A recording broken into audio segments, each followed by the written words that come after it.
আমি চিন্তা করতে যাচ্ছি আমি যাবো ওয়াজে, গিয়ে আমার ছোট ভাইগুলার আমি ওয়াল্লাহি আমি আজকে আসছি শুধু তোমাকে এটাই বলার জন্য যে মুসলমান হয়ে মরতে হবে। আর যাইও কি হয়ে মরতে হবে? প্রতিজ্ঞা করতে হবে। কিসের প্রতিজ্ঞা? মুসলমান হয়ে মরতে হবে।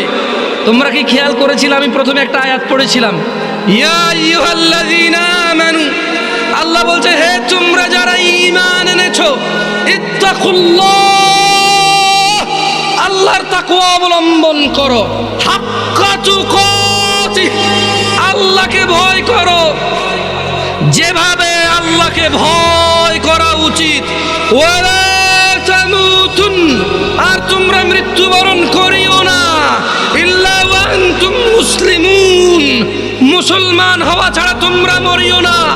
ও তোমরা যারা ঈমান এনেছো, ও তোমরা যারা নিজেকে মুমিন বলো, ওয়ালা তামুতুন, মৃত্যুবরণ করিও না, ইল্লা ওয়া আনতুম মুসলিমুন, মুসলমান হওয়া ছাড়া।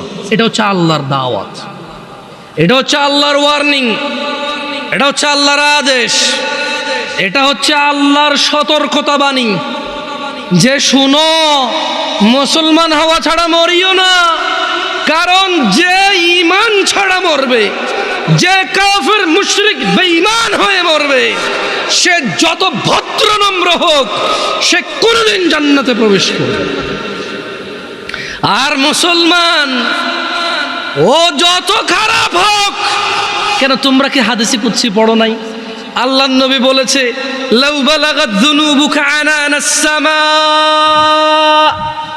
ও তোমরা কি হাদিসে কুদসিটা পড়ো নাই ছোট ভাই আমার, ও পর্দার ছোট বোন আমার, তোমরা কি শোনো নাই যে আল্লাহর নবী বলেছে লাউ বালাগাত যুনুবুকা আনানাস সামা, তোমাদের গুনাহ যদি আকাশের মেঘমালা পর্যন্ত পৌঁছায়, সুম্মাস্তাগফারতানি, অতঃপর যদি আল্লাহকে বলো ইয়া আল্লাহ আপনি আমাকে মাফ করেন, আল্লাহ বলছেন গফারতু লাক, তোমাকে মাফ করব, ওয়ালা উবালি, কারো পরোয়া করব না।